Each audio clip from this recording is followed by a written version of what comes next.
We'd like to have each of you give us a brief introduction and tell us a little bit about yourselves. Ana, why don't you start? Sure. My name is Ana del Rocio. I was the first person in my family to be born in this country. My family and my neighbors in East Portland, however, for us, the journey is not over. We still face many of the same threats to our safety, dignity, and security, including gun violence, a lack of housing options, and poor health outcomes. I am a trailblazer and I get things done. I first ran for office to solve a problem in my neighborhood in lack of healthcare access. The community rallied behind me at that time, joined by Governor Barbara Roberts and Planned Parenthood and other leading voices, because they knew I would fight for them at a time it mattered with Donald Trump as president. When I was elected in 2017, I made sure one of the first things I accomplished was expanding the availability of healthcare services in our public schools. I've won a lot more since then for our East Portland families, and I was named the 2016 Public Health Hero by the Office of former County Chair Deborah Kafori for my collaborative work preserving and expanding youth violence prevention programs.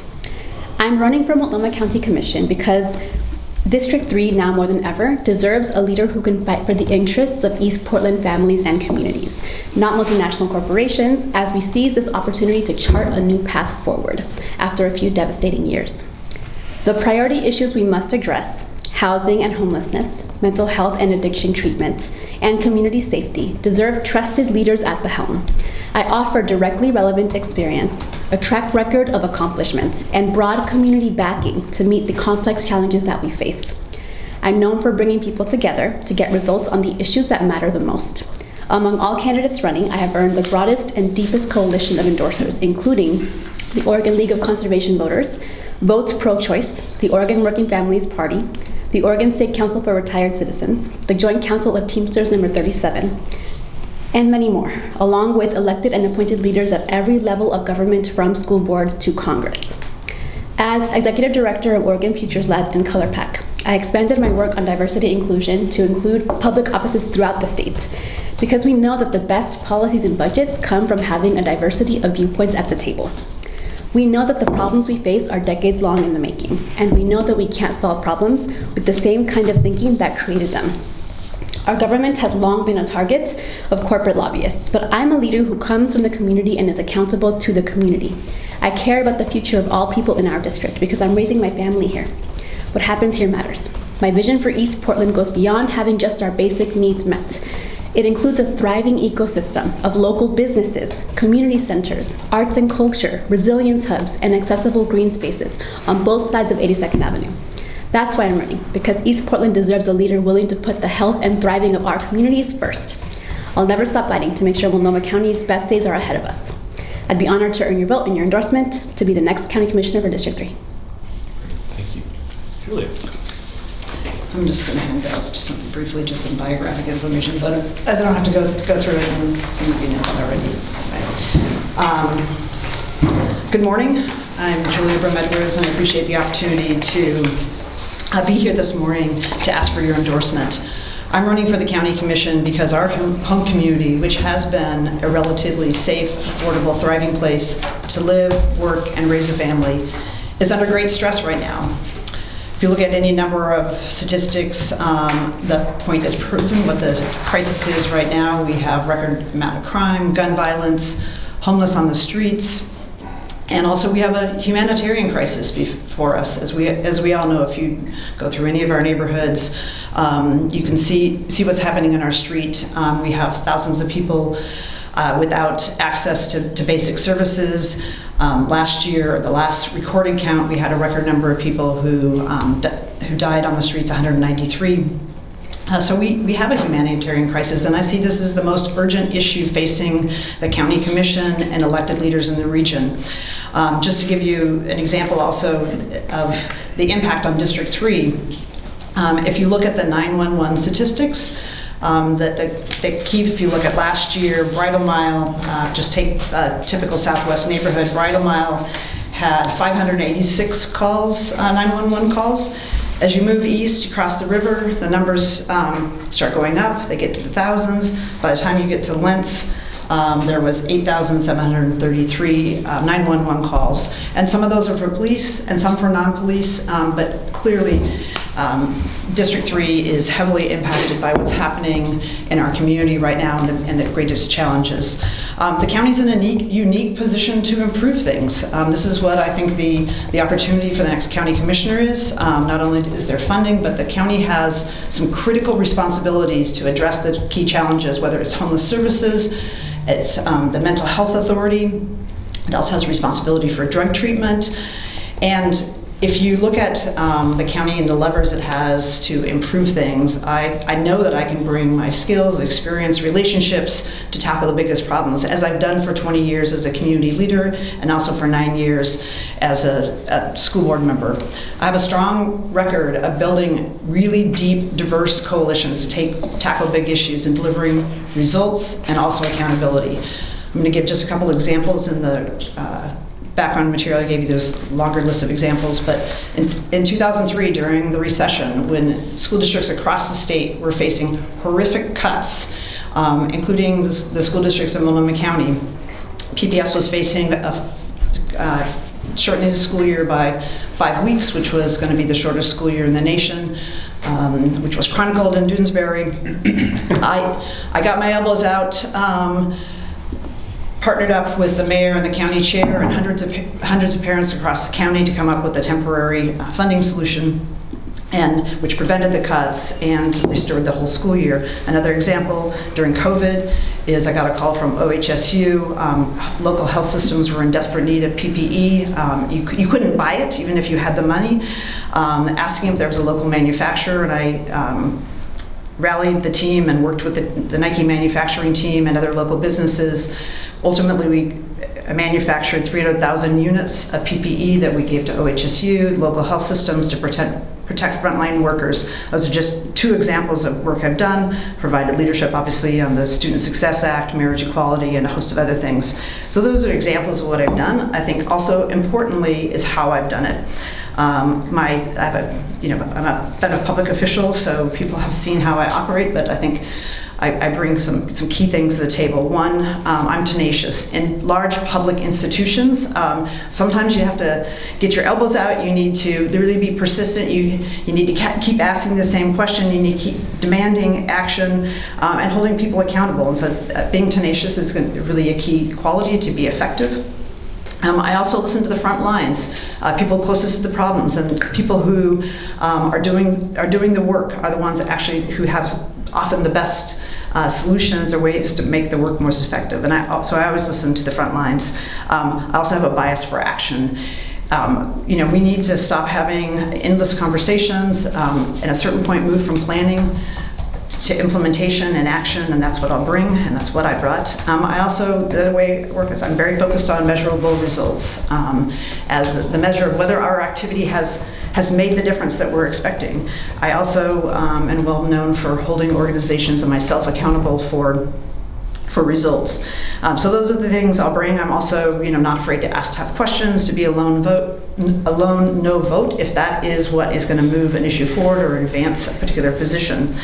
As a county commissioner, I'll be pushing the county to take urgent action on the biggest issues of today, and certainly over the tenure of this partial term. Homelessness, mental health services, drug treatment, and public safety are the key issues.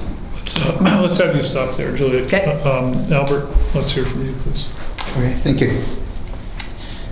Thank you to both of my opponents and to the Willamette Week for hosting today's gathering. I just want to say how honored I feel to be in this room with all of you. I really appreciate your work. You lately seem to have been on a roll to influence our direction as a city and as an area, particularly the information that you've been sharing about the fentanyl market downtown seems to have moved things in a way that I haven't really seen things change so quickly. So I really appreciate the Willamette Week, and I also just congratulate you for making it through the pandemic. Not every newspaper was able to do that, and I watched as you reached out to the community endlessly to get support from our community financially to keep going. And the Willamette Week really matters. It matters to me, and I think it matters to everyone. It's the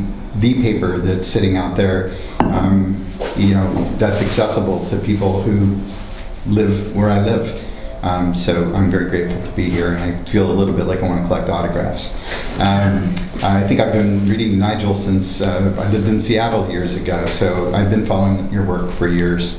And anyway, I have decided to run for office because I have always wanted to be a public servant. I have been on the opposite side of the table or camera from public servants for the last 27 years. I've been a lobbyist and an activist in our community for everything from planting more trees to literally planting more trees and organizing that with Friends of Trees.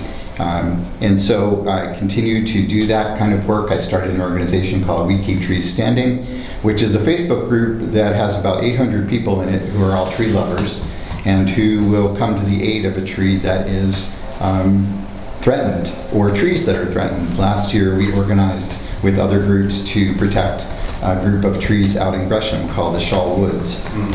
And so part of that was actually going out to the Shaw Woods and seeing this 12-acre tract of beautiful second growth Doug fir trees and trying to keep them standing, and we succeeded.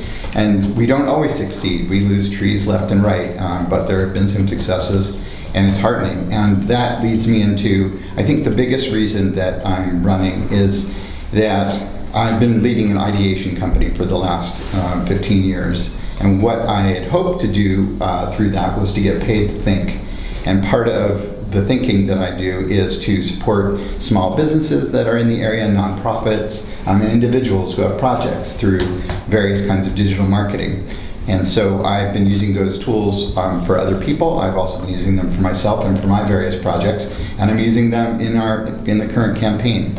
But what ideation is really about is thinking big and thinking about the future. And our future, as we can tell from last summer and the summers preceding that, is going to be potentially hotter than we're used to and that we are ready for. And as much as I'd like to, I think our various crises that my opponents have both outlined very adequately just now, houselessness, addiction, we haven't talked about gun violence yet, but I'm sure we'll get to that, and behavioral services and behavioral problems. I think that is all just exacerbated and partly caused by climate change. And climate change is bearing down on us in a way that we really do we really should not miss, and we should not forget what last summer was like. Last summer was hot. It was 80 degrees plus for many days, and that is just going to probably increase, not necessarily every summer, but it's going to lead to hot summers. And part of the answer to that is getting in front of it through planting trees. And that I do believe is coming from the city and I think the county could be a little bit more involved in that as well. But I think climate change just exacerbates all the problems that we're facing. And so I and my colleagues here, I'm sure, are all going to be focused on bringing that to the table and bringing that to the discussion today and beyond. Great. So let's have a couple of really quick questions for everybody. Measure 26238 is on the ballot in May, along with the three of you. How will you vote and why? Start with you, Albert. Sure. And just so people who are watching understand, that's the capital gains tax proposal that would pay for eviction relief lawyers for people who are getting evicted. How will you vote and why? Right. I think that the focus of this measure is a good one. I do think that we have to do everything that we can to keep people in their current housing, and if someone's being threatened by eviction and wants support or wants representation, they deserve it. It looks to me like a lot of people are opposing this measure because the administration of it costs too much compared to what it brings in. But I think we're on the right track. I will probably vote in favor of this measure, and I think that the number could be increased. I'd like to see it be more like a 1 to 2% hit on capital gains, but I will be voting yes on this. I share many of Albert's views. I do believe that there are significant opinions for and against. I think that I am loud and I've heard loud and clear that folks are feeling overtaxed, that there is distrust in the county's ability to execute or administer a program of this size. However, I also hear that there is significant concern in how are we going to adequately prevent evictions, especially from the equity standpoint when we know evictions are disproportionately harming Black and brown parents especially. So I'm undecided on how I will personally vote. However, I have been in community and have made clear that whatever the voters decide, I will be part of implementing. And regardless of whether this measure passes, we will need to work on preventing evictions at the county. So if you're to be elected to this position, you're going to have to make a lot of hard decisions, That's often true. about things that you haven't fully digested yet. So this has been out there for a long time. It has. You really haven't decided. I've not personally decided yet. I understand as a commissioner, I will be making decisions in collaboration as a body. I will be one of many votes, as my opponent has also spoken about earlier before. And it will be important to be in lockstep with communities and find out where is the majority truly feeling, what are the best data sets that we have. I understand there are questions about the middle class, retirement, sales on homes. How will this truly impact my constituents in my district? Yep. And that's how I'll vote. Julie? So I'm opposed for a variety of reasons. First of all, there already are resources, and the county can provide additional resources for representation for those who might be evicted. In addition, a concern I have is the regressive nature of this. For many people, especially in District 3, your home may be your primary sort of retirement account that you've saved through it, and so placing a tax on primary residence and also on retirement plans is very concerning. And again, I view it as this is the way that's structured. It's very regressive. Okay, So great. So you mentioned there already are resources. I think you're talking about the Joint Office of Homeless Services, which has a budget this year of $255 million. Some of that money can be used to help people who are facing eviction. So give us a letter grade on how the Joint Office of Homeless Services is performing and a brief explanation for that letter grade. A letter grade, I would give it currently, this isn't. And you may not use incomplete. Okay, that wasn't what I was going to say. Sorry. I was going to put a pin that there's some hope for the future, because I think the new director, who hasn't started yet, but if this is on the past, Yes, that we were talking about past performance. the past is that I would give them a D. And I want to make clear, I believe there are people go to work for the county and are working on this issue because they're committed to the mission and helping the most vulnerable in our community. And I know they're working really hard. And if I look at the Joint Office, they'll just the level of accountability, the resources, how it's been directed towards, they've had revolving leadership, and how the resources have been directed, I feel has missed the big middle and completely ignored the 5,000 plus people who are living on the streets. They've been focused on the front end of rent assistance, which is important, and on the back end of supportive housing, but we have a humanitarian crisis which the Joint Office has not addressed. In addition, if you're giving the Joint Office a grade, hasn't functioned as a Joint Office, and the lack of collaboration and the siloing between the city and county has really hindered its improvement. And I do want to end on a hopeful note, though. I know Dan Fields, and he's a systems thinker, and I'm optimistic with the right team and the right county commission that has a plan that has measurable results will be better. But for right now, I'd say the past record, I would give it a D, because if you just look at our streets, I think it's pretty obvious that they haven't accomplished what they've set out to do. Thank you. Anna, same question. I agree. I believe the letter is D, trending towards C. I wouldn't go based on how things are looking on the streets to gauge it, but I will say, in addition to D trending towards C, I would put a timeline on it and say, This was a theoretical good idea. I have yet to see the vision truly realized, with the joint office working collaboratively, with the impacts in terms of how it's being operated and how the impacts on the ground on how folks are actually panning out. So I want to see, I'm unwilling to allow this D towards C to go on for a multitude of years. I think at some point we need to stop and truly ask ourselves the genuine question, is this working, or do we need to reevaluate a different kind of structure, different kind of leadership? We've given leadership in the past some opportunities, and it hasn't had stable leadership yet. So I think that the clock is ticking, and people are experiencing this humanitarian crisis now, today. And we can't wait much longer to see it pass. If it's not passing, getting above that C consistently for a multitude of years, we need to reevaluate. Albert? Yeah, well, I think shockingly, I'm going to give them an A+. I believe that the people who are trying to do this work are facing a situation that is very unusual. It's a combination that we haven't really seen in our city or in our country or on our planet before. The fact that we just went through a pandemic and then we passed Measure 110, I think, and live in the capitalistic society that we do, is leading to some outcomes that are very challenging to deal with. I've been watching a lot of videos lately about solutions to homelessness and to drug addiction from San Francisco and San Antonio and Portugal recently, and there are solutions out there, and we have made everything much more challenging for ourselves.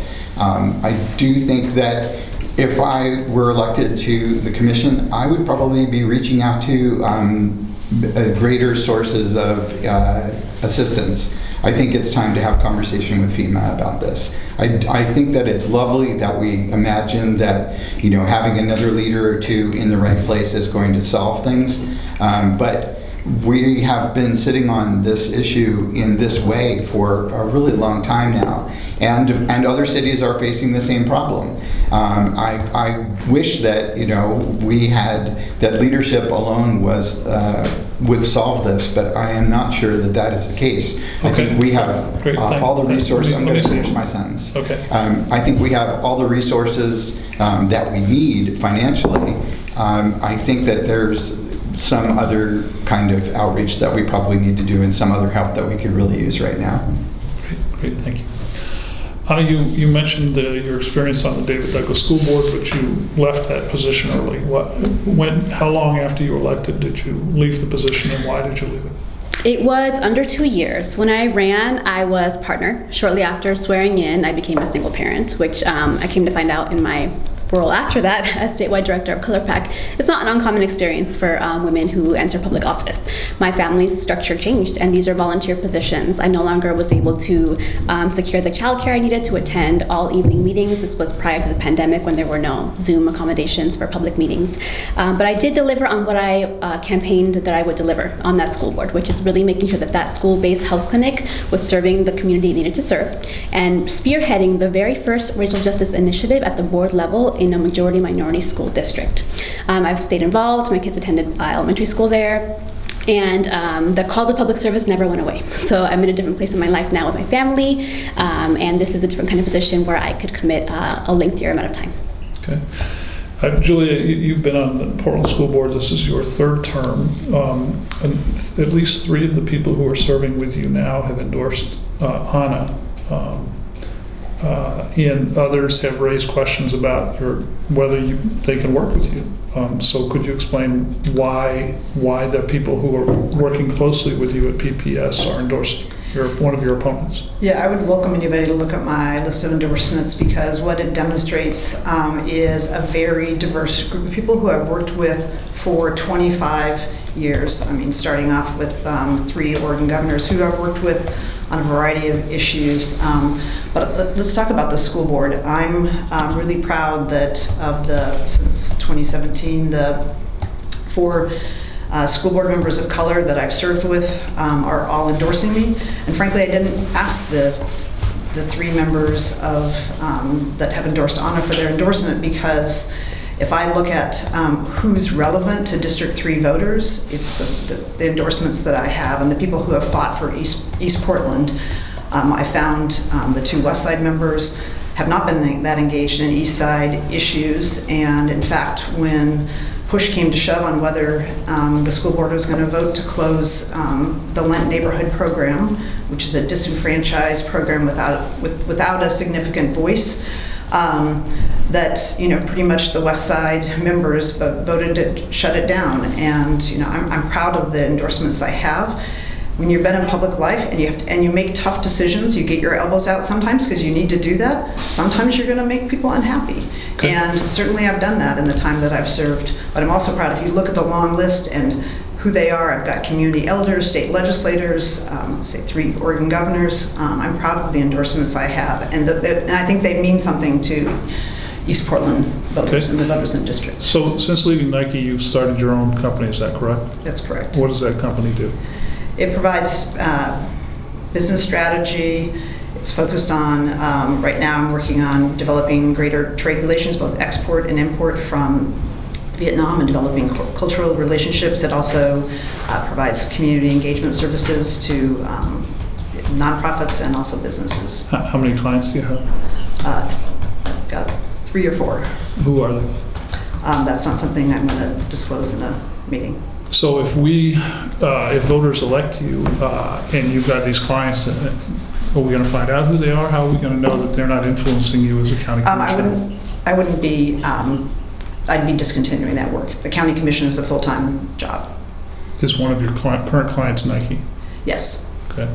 So. Well, I would, as I said, if I'm elected to the county commission, currently, just like everyone else here at the table, you need to make a living, and I have my own business and I'm working on issues. And if I am elected, that would be a full-time position, which is very different from the school board, which of course is a volunteer position. For a good deal of your career, I believe you were a Republican, is that correct? I don't know if you call it my career. For your adult life? Partially. When did you cease your registration with the Republican Party, and why? So I was a Republican to the early 2000s. At a point in time, Democrats and Republicans both opened their primaries, and I voted in both. And I formally changed my position for the last time in 2008. Why? And why? Well, clearly the Republicans, I no longer had anything, and it wasn't in 2008. I stopped voting for Republicans a long time before that, but they stopped being pro-choice. There used to be a tradition in Oregon where you had Republicans who were pro-choice, pro-environment, pro-gay rights, and that all changed. And I'm proud, and if you look at my record and who's endorsing me, I'm the only candidate in this race who has the endorsement of 3 Democratic governors, 2 of whom who live in District 3. Okay. You said in your voters pamphlet statement that you're a small business owner. What's the name of your business? Yes, I'm a nonprofit consultant, sole proprietor. What's the name of your business? So, Ana de Rocio. Is it registered with the state? Because I didn't find it. No, Why? I'm a sole proprietor. So why isn't it registered with the state? Oh, I have just a couple of small clients, and I am a law school student. So I have just a couple of smaller contracts that I wouldn't register with the state. Are you registered with the city of Portland? The city of Portland? Do you No, have a I'm business not. license? No, I do not. So you're a small business owner, Yes. but you're not registered with the city or with the state. That's correct. Why not? My contract sizes aren't such that I would be reporting anything for those tax purposes, and I do most of my work as an independent contractor. I'm sorry, I'm a little bit confused. Yeah, if you're generating any income Yes. as a business, you're required to have a business license. When I submit my invoices, I send a W-9, and I have my social security number as my business ID number. Wait, you still have to pay, didn't you still have to pay TriMet tax? My wife, we're both yes. contractors, and we just paid TriMet and what's a small business, did you do that? Yes, I file all my taxes and I pay all my taxes. You paid the TriMet one? I pay it all in There's no one. TriMet tax. No, there is. Sure there is. Yeah. How do you think TriMet is funded? We just wrote 2 Are you checks. talking about a metro tax? No. TriMet. I mean, when I think of TriMet, I think of the Max and the bus. Yeah, It's a payroll funded by tax. payroll taxes. Okay, Yeah, I funded didn't- by me. Well, I just paid my taxes on his. But you bill. should have had to on your business, right? It's all, when I file my taxes, I send in all paperwork, and it's a file all in one. I've never filed a separate business component of that. But you have a business and you have some Yes, clients. I do. In Multnomah County, No, in Marion County. in Marion County. Yes. But you have not taken out a business license. Correct. Can I ask you, I'm looking at your bio, it says that you attended USC I did. on a full academic at the age of 16. I did. So you're a child prodigy? How did you get to college so I early? started young and I skipped a grade. So I did. And you talked about how serving as policy staff to JDP, you work collaboratively with regional partners to pass groundbreaking legislation for better economic security. Yes. Can you tell us what that legislation Yes, was? I was then Representative Jessica Vega-Peterson's policy staffer when we passed paid sick time, the Domestic Worker Bill of Rights, and when we worked on increasing the minimum wage. Thank you. Has Chair Vega-Peterson endorsed you in this race? No, I don't believe she's endorsed anyone in this race. Go ahead. Well, I'd like to talk about that a little bit, focus on, you've both given, in essence, a failing grade to the joint office. And it's hard to not want to take that a step further and say, well, who do we blame for that? And a lot of people either blame the mayor or blame the county chair for the inability for these two governments to work together. So what's going to change if either of you who have given a failing grade to this is going to be elected? Are you going to demand, is part of this the debate over pods versus permanent shelter? Is part of it just that we have too many layers of government and they don't know how to talk to each other? But you've given it a failing grade, I'm not quite sure where the light is at the end of the tunnel. I think there's a light at the end of the tunnel. I mean, one of the things I'm going to bring to the county is a fresh perspective and a critical eye.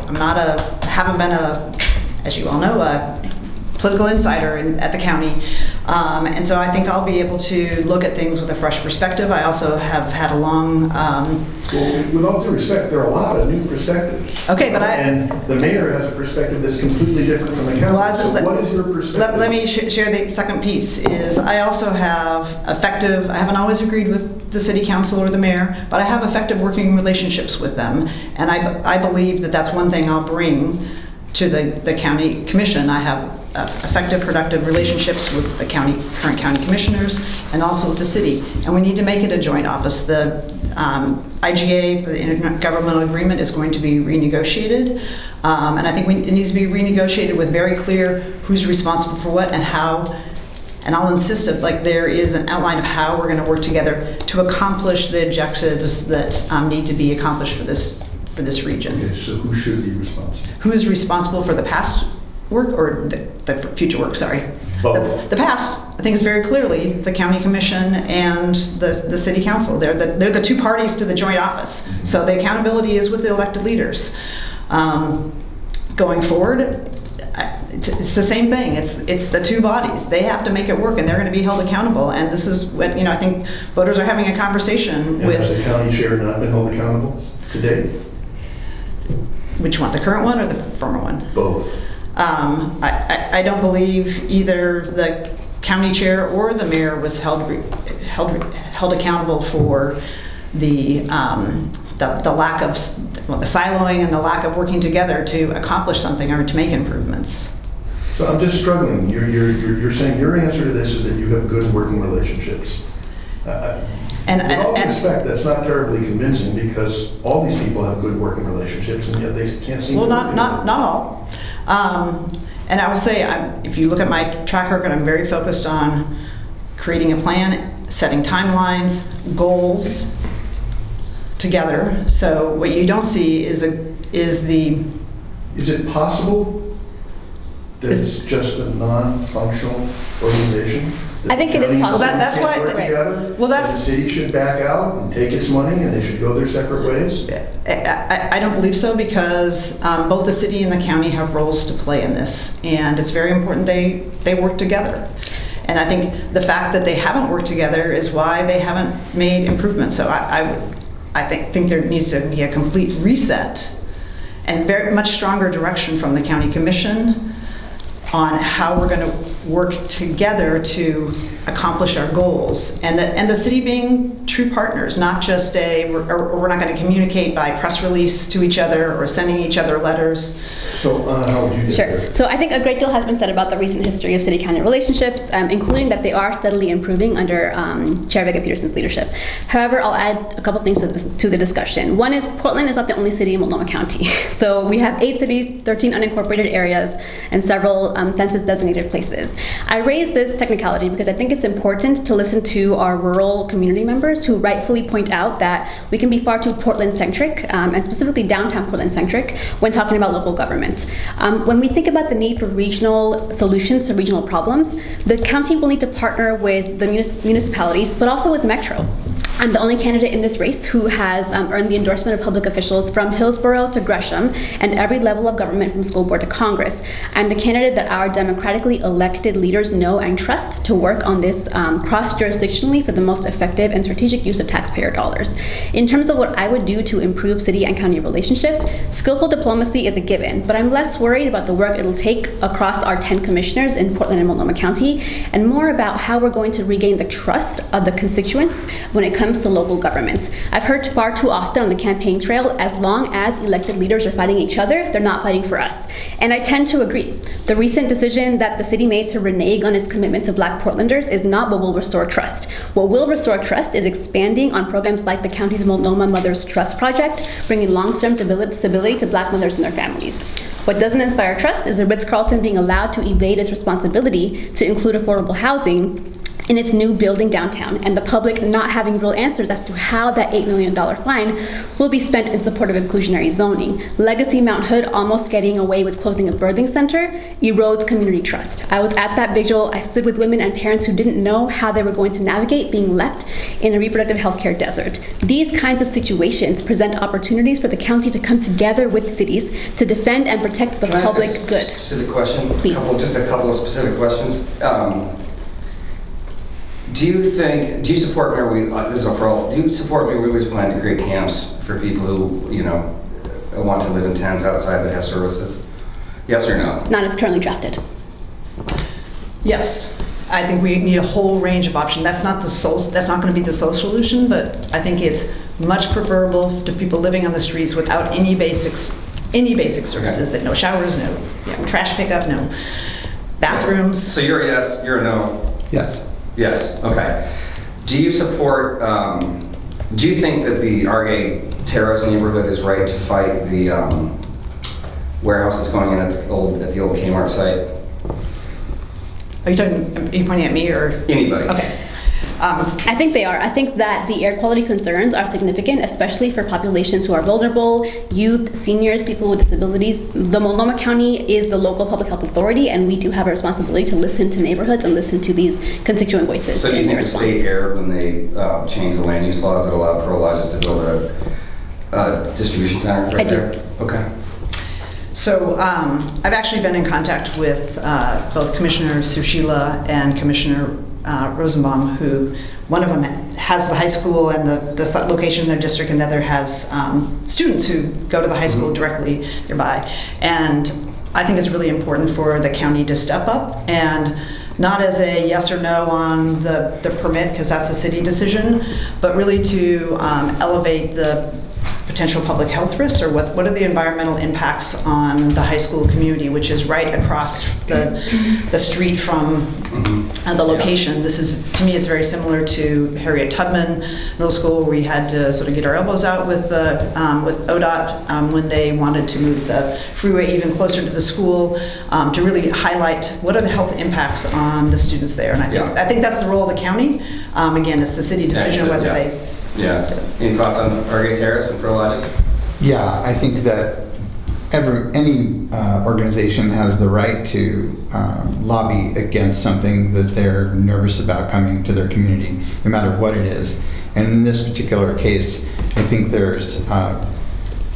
given how much we need housing, this is a potential place for that. And I don't think a logistics center makes sense in that location. That said, I mean, in answer to your question, yes, neighborhoods have the right to lobby against things that concern them. Okay, I want to go one more. Then Measure 110. Help or hurt us? Yes or no? Help or hurt? It's not as simple as that. I voted for Measure 110. I think what has hurt us is that the promise of behavioral services and addiction services, that money and those services have not flowed as quickly as have been needed. And so I think in the short term it is hurting us, and I think as soon as those services come online, we'll see it change. Would you vote for it again? Yes. What's hurting us is not having adequate treatment beds. But I think that does not mean that we get to throw out the baby with the bathwater. We need to make sure that we are fulfilling our duty as Multnomah County in making sure we have treatment that's substantial so that we're not making the problem worse. So you vote again? You vote yes again? Not until we have adequate answers for treatment beds. So it'd be a no? If I were on today, it would be a no. Okay. Hurt, because I think a lot of people, myself included, voted for it for the promise of that there was going to be treatment, and there was a very damaging Secretary of State audit.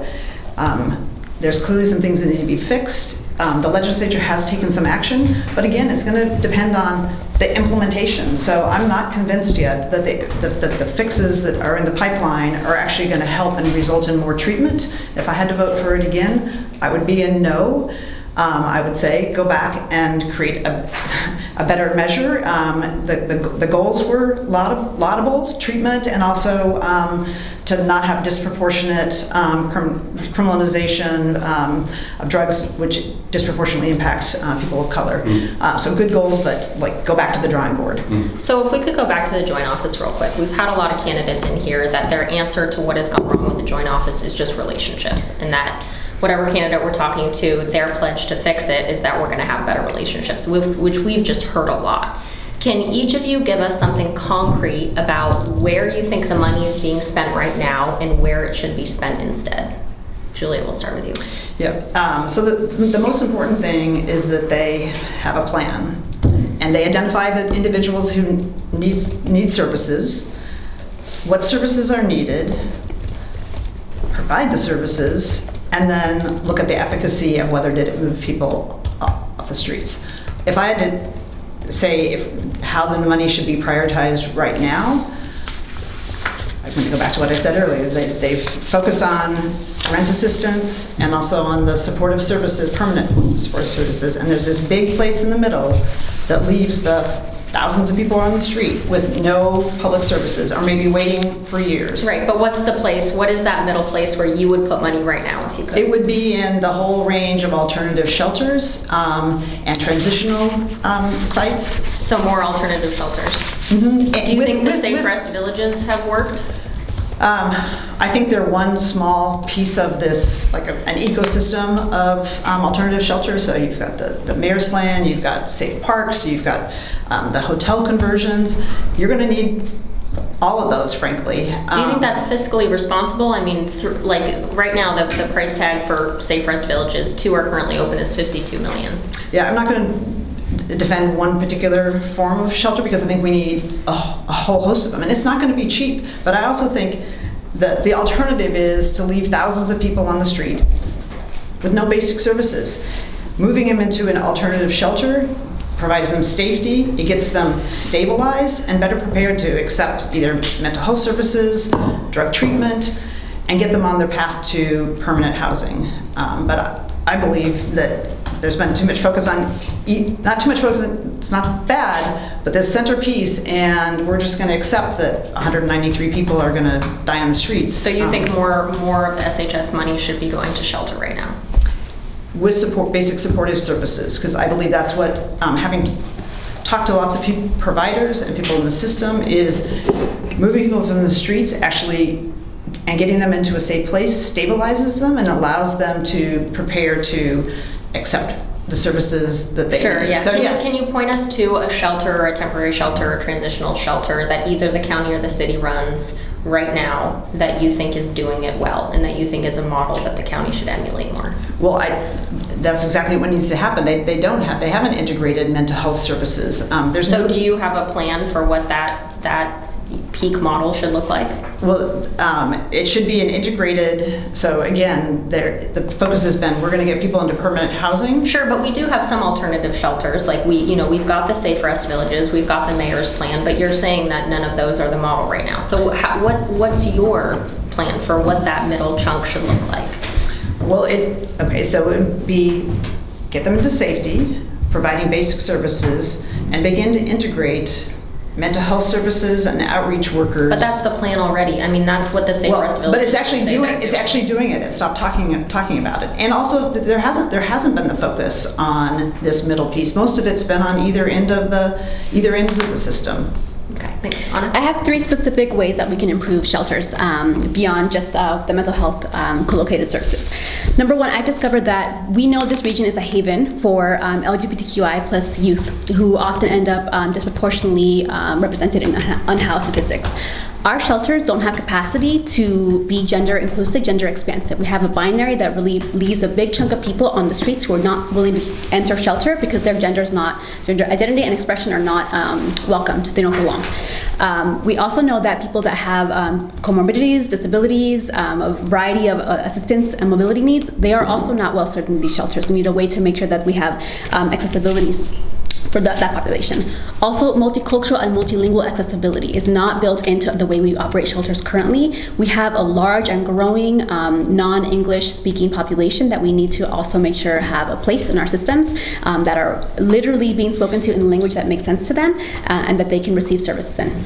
So if I could get you back to sort of the heart of the question, but where right now do you think the SHS dollars are being misused or misallocated, and where do you think they should go instead? I'm not prepared to say that they're being misallocated or misused without really getting solid reporting, and really that's where I think the county stands to improve, is in telling the people how these dollars are being spent in a very real-time way, a public dashboard style. I'm heartened by the new data task force the chair has convened. I think that's a good step in the right direction to make sure that we even know how dollars are currently being spent. Is it being spent the way it was intended to be spent? Then from there we can say how they need to be reconfigured. So Nigel's done some reporting on how they pledged to spend the dollars and how they were actually spent. Okay. So, and do you know kind of that breakdown? The 75-25% breakdown. I mean, I think that I personally need a deeper dive, a briefing on exactly what was spent, where, when, why. I'm sure there are plenty of good reasons why the money was spent the way it was spent, but I haven't seen a public reporting of what those are, neither to the public nor to Metro even. I think Metro needs to be a stronger accountability partner in being told, hey, this is how your dollars were spent. Have you asked for that briefing from the county? Have you sought that Yes, I have. They have been waiting for a new leader in the joint office, so now that the leader is in place, that will be one of my first priorities, to make sure I get a solid reporting and accounting. I'm really tending to believe there were solid good reasons why the money was spent in the way it was. I'm waiting to hear what those are. Okay, thanks. I want to go back. Can I just, Sorry, let me give okay. Albert a second. I'm fine with you. Okay, Go ahead, Julie. Julie. Well, I just wanted to add one additional thing. When I talked about people who are closest to the problem, providing solutions. So when I was doing a ride-along with Portland Street Response, hour 3 into it, and I asked, what would be most helpful? And they said, when we're out and trying to help somebody who's in a mental health crisis or needs shelter, our frustration is if it's after 3:30 in the afternoon, there's no shelter beds available.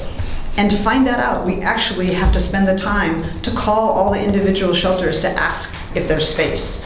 And what they said, ideally, we'd have a platform that we could see where the available shelter beds are, whether they're, for what gender, what specific needs they might be helping, but there's no platform. And I followed up and I had talked to both the city and the county about this, and currently the city has a platform for their very limited number of beds, but the county doesn't have it. So another way the joint office and those could help with this piece, moving people from the streets into shelters, is having a more efficient and effective system, so we don't have social workers spending 4 hours calling 10 shelters to see if there's space. One other question I wanted to ask about is, I think it was in January or February that JVP, laid out this plan. She was going to use $4 million of SHS funds to house 300 people in the central city. 2 months later, and it was supposed to be a 4-month project, 2 months later, they hadn't even started reaching out to landlords. Do you think that's acceptable? No. And who do you think is to blame for that? I would like to know why 2 months passed and no work had happened. I'd like to understand why that is before pointing blame. I do think it's important to be accountable. I don't think any individual is ever to blame in these cases because there is a collaborative group of folks there working on it. So I have a lot of questions about why that is. I'd love to go back or just sort of like answer this general question. So as I mentioned before, I am nervous that we could be having the same conversation a year or two from now. So I still believe that it's time for us to possibly ask for greater assistance. That said, an idea that I have been talking about on the campaign trail and running by people is using the Walmarts that are closing for a large-scale shelter with wraparound services. I think that is something that is the level of response that is potentially needed here. In San Antonio, they did something similar and had a lot of success with it. So I think that's a model that we could be looking at. There's a movie called Beyond Homelessness, which outlines that program. And I also want to suggest a really radical solution also that I think could be useful to us, which is potentially shutting down Airbnb for a while. Before we had Airbnb in this town, it was possible to rent a room or a house or an apartment for obviously a lot less than it is today. Now, Airbnb is not the only cause of our housing issues, but I think it's possible to follow the lead of some of the coastal communities that have gone ahead and done this. When it's impossible for people who work and live in your community to actually afford a place to live and you're having to subsidize housing, I think taking Airbnb out of the equation at least should be discussed. So I'm sorry. So let's assume I don't. Let's assume I have a home and I'm using it for an Airbnb. Right. The idea is you make it illegal for me to rent it out to Airbnb, and as a consequence, I would rent it to someone else. I like that solution, yes. And obviously, this is going to be something that happens like you can shut a light switch on and off. Yep. That said, there have been moves all around the country by communities where workers can't afford to live to change the rules. And I think that Portland should seriously consider doing that. And all of my friends hate me for saying that because I have many friends. Okay, so do there's that. something that would be unpopular with a lot of people who own homes. So that's an example for you. Anna, can you give us an example of a time when you have had to tell a group or a person or an interest that was important to you that they couldn't get what they want? And we're looking for an example of you being able to stand up to the people who brought you. Sure.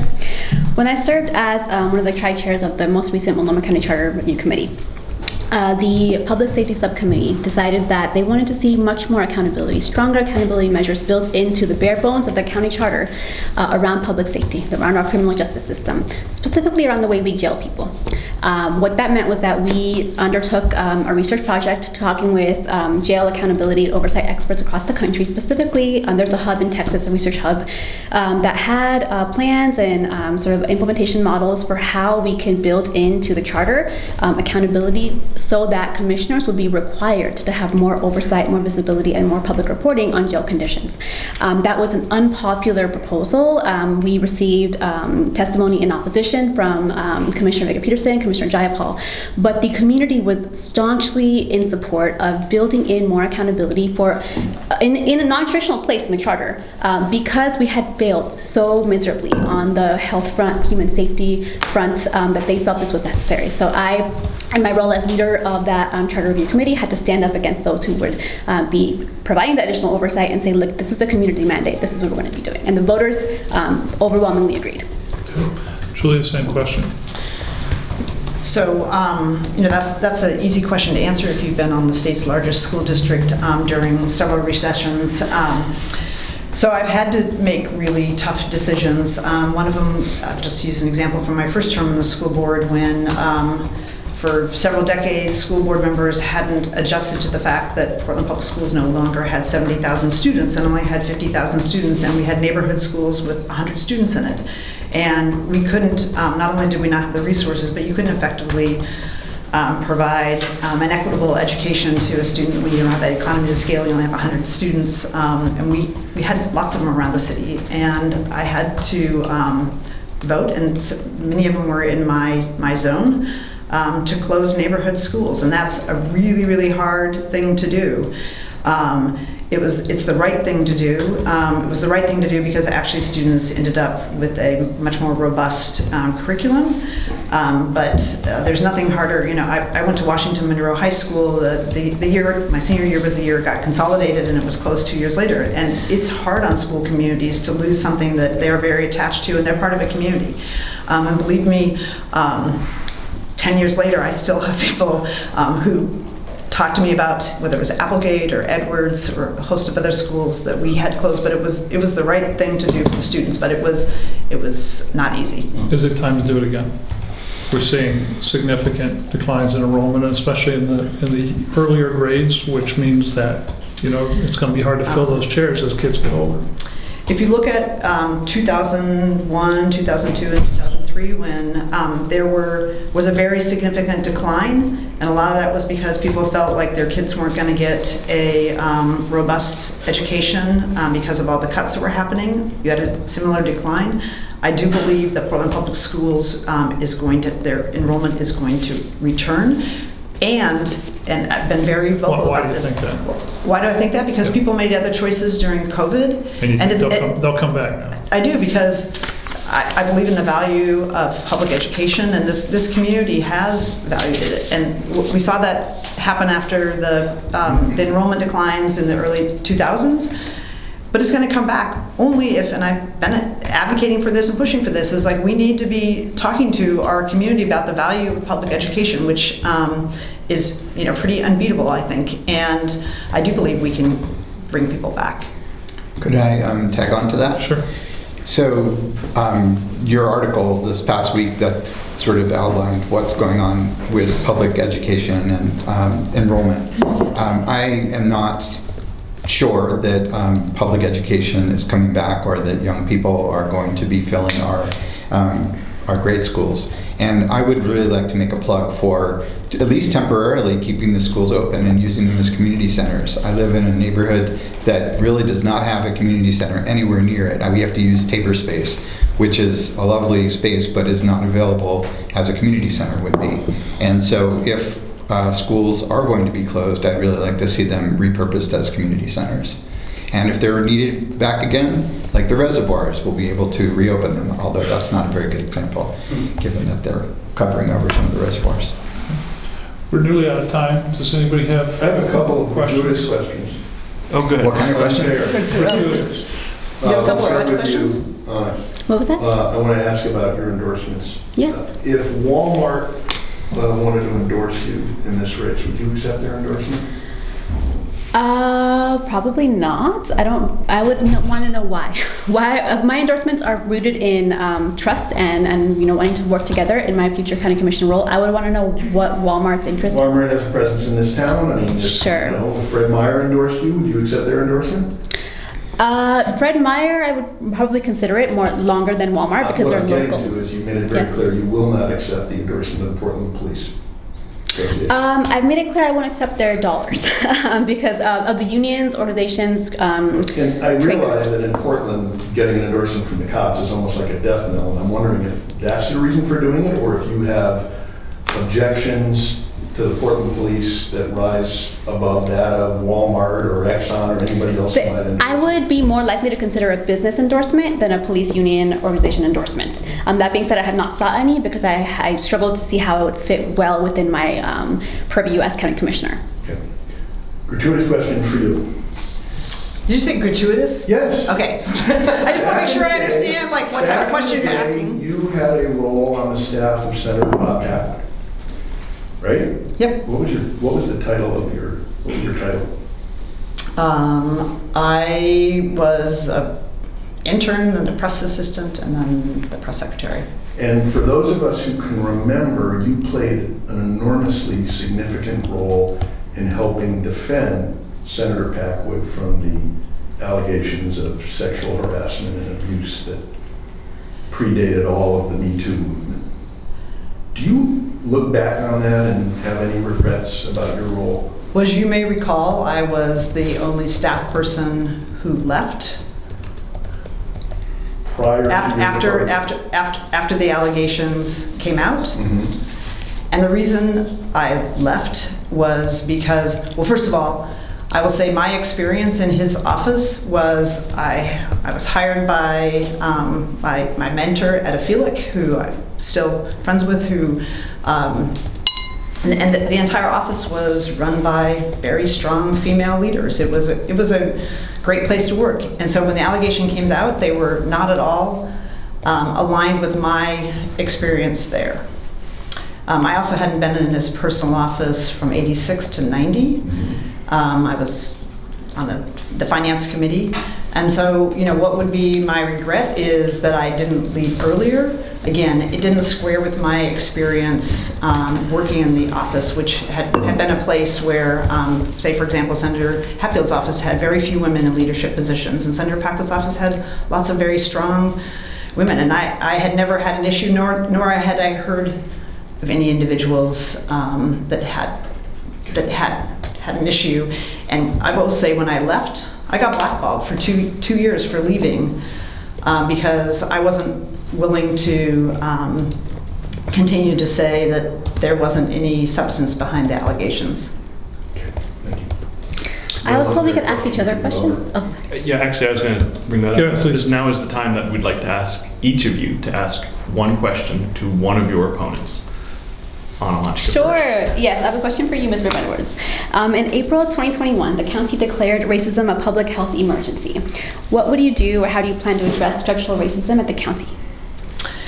Yeah, I appreciate that because being in the center of a public school system where there's been structural institutional racism, it's what we think about every day. How do we remove barriers? How do we break down the institutional barriers to racism? And we do that. I'll just use my comparison to the school district, that when we're making big decisions, we put students at the center, we put students who of color at the center, those who have been underserved. We also provide disproportionate resources to address the systemic racism has happened. And I would suggest the county look at that if they don't have an equity formula. Nigel, you ask about tough decisions. When we have parents who say, look at my school, they get funded at $8,000 per student, and this other school is funded at $17,000. And why is that? Because I feel my students should have the same amount of resources. The student with $17,000 per student is one in which they're in communities where historically they have not had the same opportunities, and their opportunities have been limited by structural and institutional racism. So I think there's lots of different ways, but starting with how to do in every decision you make, how do we look through the lens of either social justice or who's been disadvantaged in the past, and how do we remove those barriers? Albert, you want to ask a question to either of your opponents? Sure. I would like to ask Anna. I got your newsletter today, which is about the film that's about you. Oh, yes. And I wanted you to have an opportunity to share with us something about that film. It's very interesting to me, and I'm just curious to know more about it. Sure. I was part of a film by local filmmaker Dawn Jones Redstone. It's called Mother of Color, and it follows a journey in the life of a mother who has an amazing job opportunity before her, but she needs to secure childcare for her 2 children in order for her to attend the interview.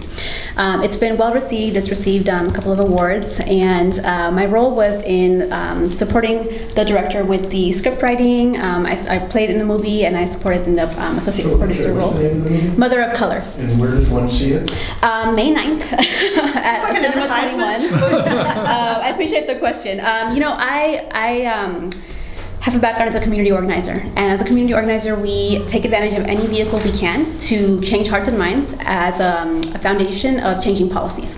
And the childcare issue, we began working on this film prior to the pandemic putting childcare on national headlines, because I had known firsthand as a mother, a single parent, and I had known from an economic and racial justice lens that childcare is one of the most important issues of our time. It's what distinguishes us from other countries globally who are developed and are succeeding. And art is a phenomenal vehicle to really capture and demonstrate to the public how essential of an issue this is. So I appreciate. Who pitched the film? Dawn. Okay, and so Yes. he approached you about it? She. So I've been office mates with the prior ED of the Women's Foundation of Oregon, and they had hired a videographer to do a gala film, and I met the filmmaker, and she invited me to audition for a part in a small short film she had written about a dystopian future in which abortion was illegal. Back then, that film was called We Have Our Ways, and I was very clear, I'm not an actor, this is not my background, but she invited me to be a part of it. I loved it. It was amazing to be around artists and around that craft. She then said, hey, I want to write a feature-length film, but I don't know what it's going to be about yet. Can I interview you? She had been observing at the time my pretty high-profile local school board race. At that time, school board races were not well covered by the media, but again, this was on the heels of Trump's election, so a lot of attention was on this race. She was observing me juggling my political life, my professional life, my family life, and she said, hey, I think this could be part of the script. So she interviewed me, and I didn't know it would be based on me, but she was inspired by my advocacy on an issue that was both so personal and relevant for my professional and political life. Did you help write the script? No, she wrote it. She interviewed me and a bunch of other mothers to compile the script. I was associate producer and lead actor in the film. And how old are your children? 7 and 10. Julia, would you like to ask either of your Yeah, but opponents? before, I just want to correct one thing in your gratuitous question in my answer, is there was one individual who had raised an issue and then told me it didn't really matter. So that was my only, I didn't want to say that I'd never heard anything. So one individual had raised concern, but then continued working there and said it wasn't an issue. So my question for you is, moving from 1 year of service on a local school board to a leadership position in a large, complex, billion-dollar public institution like the county, it's a huge scale-up. Share specifically how you've personally made significant changes in a large public institution to tackle an urgent issue. Sure. My tenure as a public official at Multnomah County actually precedes that of any sitting commissioner, including the chair.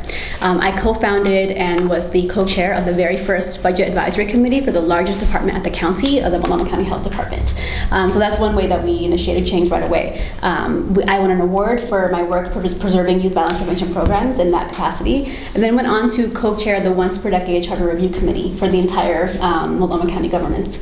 I worked for Commission on Education for 3 years, so in that capacity really was able to see how one can advocate for the East Portland district that we served both in the legislature and the county to affect change. So we had really advanced groundbreaking legislation for economic security, including paid sick time, raising the minimum wage, domestic workers' bill of rights, and at the county really laid the groundwork for what would eventually become preschool for all. So for me, it's been so important to be active in my community locally. It's been how I've been able to affect change as a volunteer, as a public official. I've been a school board member for East Portland Schools, so I know the importance of advocating for District 3 specifically. And I have a great deal of experience really championing change and not just being part of the status quo, but making sure that everything that I'm a part of takes new opportunities to be and work differently. Thank you. Thank you. Done? Well, we actually have one more question, the fun question. And we need to get everybody's ages. We'll do that with the cameras off. Yeah, okay. So the fun question. Every cycle we have a fun question, or at least it's fun for us. I don't know that this one's very exciting, frankly, compared to most years, but given that the weather is improving, we want to ask each of you what It one. is. Someday. You want to challenge me at this Depends on time where now? you're from. But we want to ask you what one item you would bring to a picnic. Happy to start. Sure. My guitar. Oh, nice choice. Awesome. To a picnic, I would definitely bring food of some sort. Let's narrow that in. Well, let's see. I would bring something sweet. I would bring cupcakes because they're contained, easy to clean. Excellent. Friends. The pandemic has taught us the importance of friendship. Altogether, that sounds like a nice way. It does. Song, food. Thank